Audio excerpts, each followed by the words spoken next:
Masala bond യഥാർത്ഥത്തിൽ വിഷയം വലിയൊരു അഴിമതിക്ക് കളമൊരുക്കുന്ന തരത്തിൽ ഇവർ തട്ടിപ്പ് നടത്തിയെന്നതാണ്. ആഭ്യന്തര വിപണിയിൽ കുറഞ്ഞ പലിശയ്ക്ക് വായ്പ കിട്ടുമെന്നിരിക്കെ ലണ്ടനിൽ പോയി ബോണ്ട് കൊടുത്ത് 9.72% പലിശയ്ക്ക് ലോൺ എടുത്തത് എന്തിനെ എന്നതാണ് ചോദ്യം. ലോണാണല്ലോ, ബോണ്ട് കൊടുത്തിട്ട് പണം കടം വാങ്ങി, ഇതാണ് ചോദ്യം. അതിന് പിന്നിൽ ദുരൂഹതയുണ്ട്. ഒരു കാര്യം ശ്രദ്ധിക്കണം, 2019 ആഗോള വിപണിയിൽ പലിശ നിരക്ക് ഏറ്റവും താഴ്ന്നു നിൽക്കുകയാണ്. ഇപ്പോഴത്തെ അവസ്ഥയല്ല. അമേരിക്കയുടെ പലിശ നിരക്ക് ആ വർഷം 1.75 മുതൽ 2.50 വരെയാണ്. അമേരിക്കയിലെ ഫെഡറൽ റേറ്റ് എന്ന് പറയുന്നത് 2019 നിരക്കാണ്. പലപ്പോഴായി വ്യത്യാസം വന്നിട്ടുണ്ട്. ബ്രിട്ടനിലെ നിരക്ക് ആ വർഷം മുഴുവൻ 0.75% എന്ന് വെച്ചാൽ 0.25%. ജപ്പാന്റെ പലിശ നിരക്ക് ആ വർഷം 2019 0.-1 ആണ്. എന്ന് വെച്ചാൽ 0-ലും താഴെയാണ് ജപ്പാന്റെ പലിശ നിരക്ക്. സാധാരണഗതിക്ക് രാജ്യത്തെ ലീഡ് ബാങ്ക് നിശ്ചയിക്കുന്ന പലിശയേക്കാൾ 1-1.5% കൂടുതൽ മാത്രമേ ബാങ്കുകൾ ഈടാക്കൂ. 1% ലീഡ് ബാങ്കിന്റെ പലിശയെങ്കിൽ 2% അല്ലെങ്കിൽ 2.5% പലിശ കൊടുക്കുന്നത് സാധാരണ ബാങ്കുകൾ.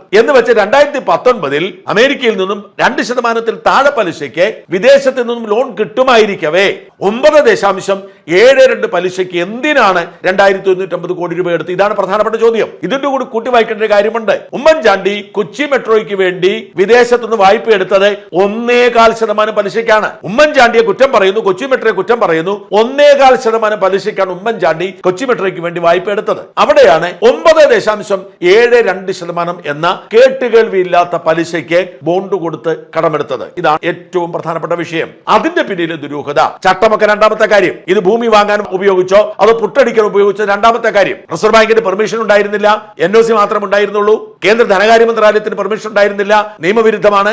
അതും ഫെമ നിയമത്തിൽപ്പെടും. അതൊക്കെ അവിടെ നിൽക്കട്ടെ. ഏറ്റവും പ്രധാനപ്പെട്ട ചോദ്യം ചർച്ചയാകേണ്ടത് എന്തിനാണ് ഇവിടെ 1-2% പലിശയ്ക്ക് വായ്പ കിട്ടുമ്പോൾ എന്തിനാണ് 9.72% പലിശയ്ക്ക് വായ്പ എടുത്തത് എന്നതാണ്.